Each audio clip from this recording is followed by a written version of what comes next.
우리는 지난주에 씨 뿌리는 자의 비유에 대해서 배웠습니다. 씨 뿌리는 자가 동일한 씨를 뿌리지만 밭이 어떠냐에 따라서 열매가 다르게 자란다. 이 비유를 예수님이 왜 하셨냐면 똑같은 하나님의 말씀이 우리 가운데 선포될 때 어떤 사람은 겸손함으로 그 말을 잘 들어서 하나님의 말씀이 우리의 삶에 자라지만 어떤 사람은 교만해서 그 말씀을 경솔히 여기고 함부로 여긴다는 거죠. 마치 집에 보물이 있는데 이게 보물인 줄 모르고 그냥 고물처럼 여기고 연필꽂이로 쓰고 있는 사람인 것처럼 하나님의 귀한 말씀이 우리 가운데 있는데 우리가 그것을 새기지 않는다면 아무 소용이 없는 것입니다. 우리 복음에게 모든 성도들의 마음밭이 좋은 밭이 되어서 하나님의 말씀이 새겨지고 열매 맺을 수 있기를 예수님의 이름으로 축복합니다. 아멘. 2배, 3배가 아니라 예수님이 말씀하셨어요. 100배, 60배, 30배로 자랄 것이다. 오늘 겸손히 나아갈 때 그네가 있을 줄 믿습니다. 이 말씀을 이야기하신 다음에 예수님이 같은 씨 뿌리는 비유에 대해서 또 한 번 이야기하세요. 이 씨를 뿌릴 때 옆에서 가라지를 뿌리는 사람이 있다라는 말씀을 하시는 거예요. 우리 24절에서부터 28절까지를 한번 같이 읽어봅시다. 시작. 예수께서 그들 앞에 또 비유를 들어 이르시되 천국은 좋은 씨를 제 밭에 뿌린 사람과 같으니 사람들이 잘 때에 그 원수가 와서 곡식 가운데 가라지를 덧뿌리고 갔더니 싹이 나고 결식할 때에 가라지도 보이거늘 집 주인의 종들이 와서 말하되 주여 어디서 생각나니까 주인이 이르되 원수가 이렇게 하였구나. 종들이 말하되 그러면 우리가 가서 이것을 뽑기를 원하시나이까. 예수님이 좋은 밭에 좋은 씨를 뿌렸는데 그럼 잘 자랄 텐데 문제는 원수가 와서 그 밭에 가라지를 뿌리고 간다. 이 가라지는 독보리를 말하는 건데 알갱이가 없는 거예요. 똑같이 생겼어요. 근데 걷어봤자 아무 수수할 게 없는 거예요. 문제는 뭐냐면 이게 다 자랄 때까지 구분이 안 간다는 거예요. 원수가 그런 가라지 같은 곡식을 내 밭 옆에 심었다. 이 원수는 원문을 보면 가증한 사람, 대적하는 사람을 말합니다. 아마 샘이 나는 사람이 있었겠죠.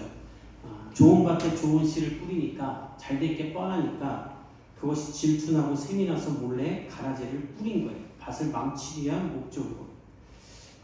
그런데 이게 왜 가증한가? 자랄 때까지 보이지가 않아요. 잡초의 특징이 뭡니까? 갑자기 어느 순간 확 자라있는 거예요. 그래서 종들이 말합니다. 우리 밭에 좋은 씨만 뿌렸는데 갑자기 가라지가 어디서 나온 건가? 이해가 되지 않는 거예요. 그래서 주인에게 말했더니 주인은 듣자마자 알아요. 원수가 하고 갔다. 나를 대적하는 존재가 그렇게 하고 간 것이다. 그랬더니 종들이 어떻게 말하냐면 그럼 우리가 다 뽑아버리겠습니다. 원문을 보면 긁어모으다. 완전히 뿌리채 뽑아버리겠다라는 말이에요. 당연히 그렇게 해야죠. 내 좋은 밭에 누가 그렇게 하고 갔으면 그걸 뽑아버려야 화도 풀리고 보기도 좋고 속도 시원하지 않겠습니까? 또 우리 곡식도 잘 자랄 것 같고. 근데 주인이 어떻게 말하냐면 우리 29절에서 30절을 읽어봅시다. 시작. 주인이 이르되 가만두라. 가라지를 뽑다가 곡식까지 뽑을까 염려하노라. 둘 다 추수 때까지 함께 자라게 두라. 추수 때에 내가 추수꾼들에게 말하기를 가라지는 먼저 거두어 불사르게 단으로 묶고 곡식은 모아 내 곡간에 넣어라 하리라. 주인이 말해 그만두어라. 뽑지 말아라.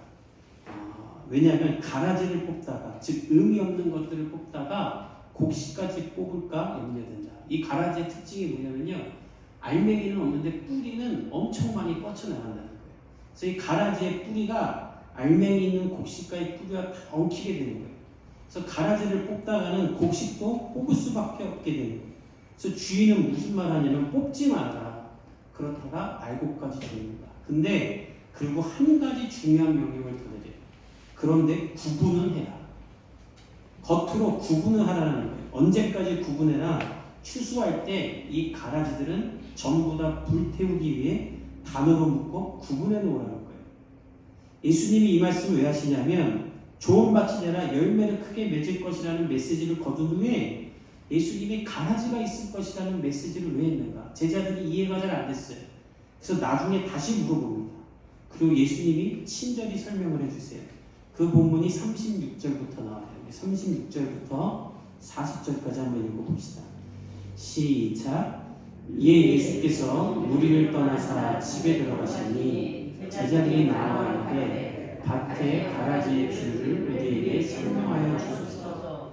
대답하여 이르시되 좋은 씨를 뿌리는 이는 인자요 밭은 세상이요 좋은 씨는 천국의 아들들이요 가라지는 악한 자의 아들들이요 가라지를 뿌리는 원수는 마귀요 추수 때는 세상 끝이요 추수꾼은 천사들이니 그런즉 가라지를 두두어 불에 사는 것 같이 세상 끝에도 그러하리라. 제자들이 예수님께 이 비유를 우리가 아들에게 설명해 주십시오 이야기하자 예수님 말이에요. 좋은 씨를 뿌리는 자는 인자다. 이 인자는 예수님이 복음서에서 82번 사용하시는데 자기를 말할 때 쓰세요. 즉 내가 좋은 씨를 뿌렸다. 이 좋은 씨는 원문을 보면 이 좋은 씨가 누구냐면 오늘 본문의 천국의 아들들이다. 원문을 보면 천국의 상속자들, 하나님의 자녀가 된 사람들, 하나님의 통치를 받은 사람들을 말해요. 즉 예수님을 주로 고백하고 예수님으로 말미암아 구원을 얻은 우리를 말하는 거예요. 예수님이 우리를 세상에 뿌리신다는 거예요. 중요한 게 있어요. 이게 기독교의 중요한 가치예요. 예수님이 천국의 아이들, 천국의 자녀들을 유업받을 사람들을 어디다 뿌리는가? 세상에 뿌리고 세상에서 열매 맺게 하신다는 거예요. 교회에 뿌려서 교회에서 자라서 교회에서 열매를 거두는 게 아니라 세상에 뿌리는 것입니다. 저와 여러분을 이 교회 안에다 뿌리는 게 아니라 이 세상에 뿌려서 하나님의 자녀들로 말미암아 씨를 내리고 하나님의 말씀으로 자라서 이 세상에 빛과 소금의 열매를 거두게 하시는 것이 하나님의 뜻인 줄 믿습니다. 아멘. 우리가 그런 상속자가 되라는 거예요. 이 세상에서 하나님께 영광을 돌리는 사람들이 되도록. 아멘. 거짓된 세상에서. 근데 문제는 무엇인가? 이 세상의 원수, 즉 사단이 그 우리 옆에 가라지를 심는다는 거예요. 하나님이 심으신 우리의 뿌리와 사단의 뿌리가 섞여버리게 만드는 거예요. 우리 바로 옆에 구분 안 되게 허무하고 공허한 가라지를 심어놓고 우리로 하여금 혼돈하게 하는 거예요. 나중에 저게 가라지였구나 아는 순간에는 이미 너무 많이 자랐고 우리가 뿌리가 섞여버리는 거예요. 이것은 사람뿐만이 아니라 이 세상의 공허한 가치관, 문화, 정치, 관념을 통틀어서 말하는 거예요. 우리가 그런 세상에 살고 있지 않습니다. 원래 세상은 하나님이 보시기에 좋은 세상이에요. 하나님이 만드시면 너무 좋아요. 지금 세상과 달라요. 뉴스 보기가 겁난 이렇게 무정한 세상이 아니라 하나님이 보기 좋은 세상, 완전한 세상이었어요. 근데 사단이 가라지를 거기다 심었죠. 그리고 뿌리를 내렸어요. 그리고 여기까지 온 겁니다. 그래서 동성애, 낙태, 마약 다 괜찮다. 최근에 한 예능 프로에 텔레비전 예능 프로에 동거하는 프로가 나왔어요. 그러자 한 연예인이 이렇게 말해요. 우리나라 선진국된 것 같아요. 동거하는 프로를 텔레비전에서 방영하는 선진국인가? 교묘하게 그렇게 만드는 거예요. 하나님의 말씀을 가지고 자기들 마음대로 해석하는 사람들도 있어요. 동성애를 지지하는 목회자들도 있어요. 교단에서 제지하자 교단이 포용력이 없고 사랑이 없고 힘만 과시한다는 것처럼 자기는 큰 집단의 희생양이처럼 말하는 사람들이 있어요. 제가 13, 14년 전에 캐나다에서 선교사할 때 저희가 빌렸었던 교회가 동성애자들을 지지하는 교회였어요. 예배 시간에 동성애자들이 와서 예배를 드릴 수 있게 하는 교회였어요. 그걸 보고 어떻게 이럴 수가 있는가 했는데 우리나라에도 그런 교회들이 이제 생길 거예요. 정말 안타까워요. 근데 이게 누가 하는 짓인가? 사단이 교묘하게 하는 짓이라는 거예요.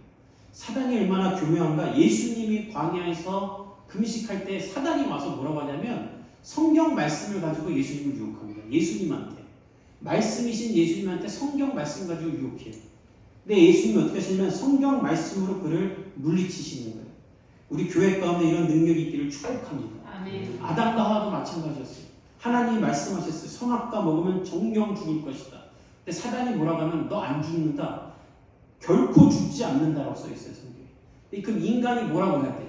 아니야 하나님이 죽을 거라고 했어라고 말해야 되잖아요.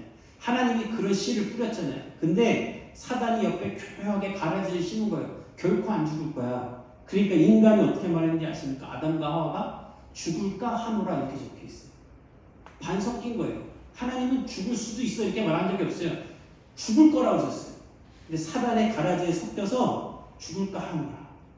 이 창세기 3장의 패턴이 지금 우리의 사회에도 동일하게 되어 있는 거예요. 사단이 우는 사자같이 그렇게 우리를 자신과 함께 뿌리를 섞고 있는 거예요. 우리는 깨어 구분되어지는 사람들 될 수 있기를 예수님의 이름으로 축복합니다. 아멘. 뉴스가 말하는 게 다 맞는 게 아니에요. 한 대형교회 목사님 이런 말씀하셨어요. 유엔이 말한다고 정답이 아니다. 성경이 말하는 것이 정답이다. 아멘. 그렇다면 하나님은 왜 이 약한 자들을 쓸어버리지 않는가? 오늘 성경은 분명히 말해요. 예수님이 심판날에 그들을 불에 살릴 것이다. 그러나 가만 놔두다. 왜? 그들을 뽑다가 알곡도 다칠 수 있기 때문에. 최근에 코로나19에서 교회가 어려움이 많아요. 이렇게 교회가 억울한 게 많아요. 저도 막 이렇게 화가 나는 것도 있어요. 오늘도 여러분들 이렇게 체킹하는데 정부에서 하라는 걸 다 할 수가 없어요. 다 상황이 다르기 때문에. 일반화에 놀리고 바코드 찍어라. 근데 어린아이는 핸드폰도 없으니까 바코드도 없고 이게 복잡한 게 아니라. 그리고 그 법칙 중에 큰 소리로 말하는 거 금지가 있어요. 지난주에 식당 가서 보니까 술 먹고 큰 소리로 떠드는데 교회에서는 큰 소리로 말하지도 않아요. 이게 너무 가슴이 아파요. 근데 교회는 그렇게 말하면서 9월달에 서울시가 12일 동안 퀴어 축제, 동성애자들의 축제를 허용을 했어요. 광화문 광장에서. 공영방송에서 자료화면으로 한 컷도 쓸 수 없는 그 행사를 공공장소에서 허락을 했어요. 화가 나고 분이 나죠. 그러나 이때 예수님은 우리에게 물어보고 말씀하시니까 다 뽑아내지 말라는 거예요. 우리가 분을 내고 싸우고 그들과 대적할 때 믿음이 연약한 사람들, 그리고 우리가 앞으로 전도해야 될 사람들이 교회도 같이 그렇게 비상식적이고 무식한 집단으로 볼 수 있기 때문에, 하나님을 가릴 수 있기 때문에 우리가 그들과 싸우고 전쟁해서는 안 된다는 거예요. 알곡을 이룰 수도 있기 때문에. 다만 우리는 어떻게 해야 되는가? 예수 그리스도를 본받아 이 세상에 본을 지키고 이 세상에 우리처럼 하나라고 말할 수 있기를 예수님의 이름으로 축복합니다. 얼마 전에 질병관리본부가 또 발표했어요. 9,000명 모이는 교회가 확진자가 왔다 가는데 한 명도 걸리지 않았다. 이것이 우리가 보낼 수 있는 본인 줄 믿습니다. 우리 교회도 정부가 말하는 거 다 지키려고 노력해요. 그런데 이게 막 안 맞는 게 많아요. 그래서 제가 구청에 전화했더니 구청분이 전화를 받고 이렇게 말씀하셨어요. 목사님 정말 죄송해요. 저희가 다 알아요. 많은 구청의 직원들이 이걸 다 알아서 거꾸로 정부와 서울시에다가 우리 대신에 항의 전화를 해줬다는 거예요. 우리가 다녀보니까 교회만큼 잘 지키는 곳이 없습니다. 근데 정부와 서울시에서 내리는 지침이 안 맞는 게 너무나 많으니까 교회가 지킬 수 있는 정확한 지침을 다시 내려달라고 공무원들이 교회를 대신해서 다시 정부에게 말해줬다는 거예요. 이것이 하나님이 우리를 이 땅에 쓰시는 방법인 줄 믿습니다. 아멘. 우리가 우리 입으로 우리 떳떳합니다 말하는 게 아니라 그저 우리가 본을 보일 때 하나님께서 우리를 세상을 통해 또한 높여주시는 거예요. 다만 우리는 무엇을 해야 되는가? 분명한 구분을 해야 되는 거예요. 우리 30절 한번 읽어봅시다. 시작. 둘 다 추수 때까지 함께 자라게 두라. 추수 때에 내가 추수꾼들에게 말하기를 가라지는 먼저 거두어 불사르게 가루를 묻고 곡식을 모아 내 곳간에 넣어라. 예수님이 말하시죠. 그러나 분명히 구분을 해라. 뽑지는 않대. 멍청하게 가만히 있으라는 게 아니라 우리의 눈이 열리고 지각이 열려서 무엇이 진리이고 거짓인지는 분명히 구분하라는 말이에요. 이게 하나님의 말인가 사단의 말인가?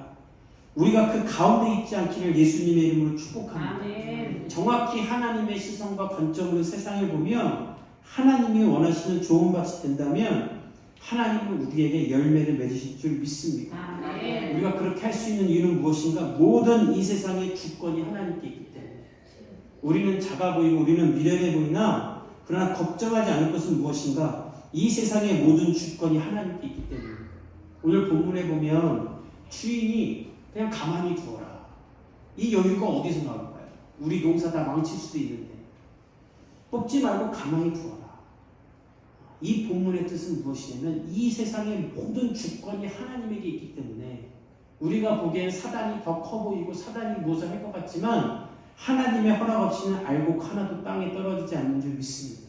공중나는 새 한 마리도 하나님이 돌보시는데 이 세상을 하나님이 심판하시고 하나님이 이끌어 가실 것이기 때문에 우리는 작아 보이고 연약해 보이지만 그 자리에서 기도하며 하나님의 사람들로 구분되어 있기만 하더라도 하나님의 능력은 나타날 줄 믿습니다. 그 능력의 말씀이 31절과 33절에 있어요. 이 한번 같이 읽어보겠습니다. 시작. 또 비유를 들어 이르시되 천국은 마치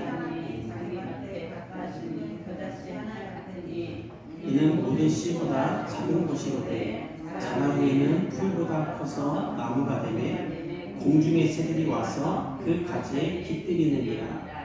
또 비유로 말씀하시되 천국은 마치 여자가 가루 소말 속에 갖다 넣어 전부 부풀게 한 누룩과 같으니라. 예수님 말씀하세요. 작은 것 같고 연약해 보이지만 그렇지 않다. 겨자씨처럼. 겨자씨가 얼마나 작은가. 제가 고등학교 때 선생님이 겨자씨를 하나 주고 이렇게 넘겨보게 하라고 한 적이 있어요. 2명을 못 넘겨요. 너무 작아서. 그럼 떨어지면 주워야 되는데 줍지도 못해요. 보이지가 않아요. 땅에 떨어지면. 그렇게 작은 겨자씨. 근데 예수님이 뭐라고 말씀하시냐면 천국은 그렇게 작아 보이지만 이 작은 겨자씨가 좋은 밭에 심기어져서 자라면 풀이보다 크고 나무가 되어 큰 새들이 와서 쉴 수 있는 것처럼 자라난다. 이것이 천국이다. 실제로 3m 이상 자란다고 해요. 또 누룩과 같다. 누룩은 아무 쓸모없는 것 같지만 밀가루로 엄청나게 크게 부풀게 하는 누룩이지 않냐. 아무 쓸모없어 보이고 작아 보이고 힘이 없어 보이지만 하나님의 주권이 우리를 붙잡으면 이렇게 크게 열매 맺는 줄 믿습니다. 따라서 이 세상에서 구분되어 하나님의 사람으로 자라날 수 있기를 예수님의 이름으로 축복합니다. 예수님 말씀하셨죠. 겨자씨만한 믿음만 있어도 산을 옮길 수 있다. 비록 지금 우리가 작아 보이고 이 거대한 세상 앞에 어쩔 수 없는 휘날리는 갈대와 같아 보이지만 우리를 붙드시는 하나님의 주권이 있음을 믿고 이 세상에서 감당할 수 없는 영향력을 꿈꾸고 발휘할 수 있기를 예수님의 이름으로 축복합니다. 아멘. 우리의 삶도 마찬가지. 존 파이퍼 목사님이 이런 말씀하신 적이 있어요. 이분은 목사들의 목사라고 불리는 분이에요. 어떤 분은 이런 말 썼어요. 매일매일 이 존 파이퍼의 책을 읽어요. 목사들이라면. 근데 이분이 무슨 말씀하시냐면 그렇게 존경받는 목사들의 목사라는 분인데 5 자녀 중에 2 자녀는 예수님을 안 믿는다는 거예요. 2 가정이. 목사들의 목사님이라고 하는데 정작 자신의 자녀들은 예수님을 안 믿는 사람들입니다. 이분이 무슨 말씀하냐면 너무 가슴이 아파서 모든 대가를 치르고서라도 그들이 예수님께 돌아올 수만 있다면 자기는 그 대가를 다 치르겠대요. 그러나 자신은 그것 때문에 슬퍼하거나 낙망하지 않고 평안할 수 있대요. 왜냐하면 지금 예수님을 떠나 있지만 그럼에도 불구하고 그들의 주권을 하나님이 갖고 있음을 자기가 믿기 때문이라는 거예요. 우리의 삶도 마찬가지예요.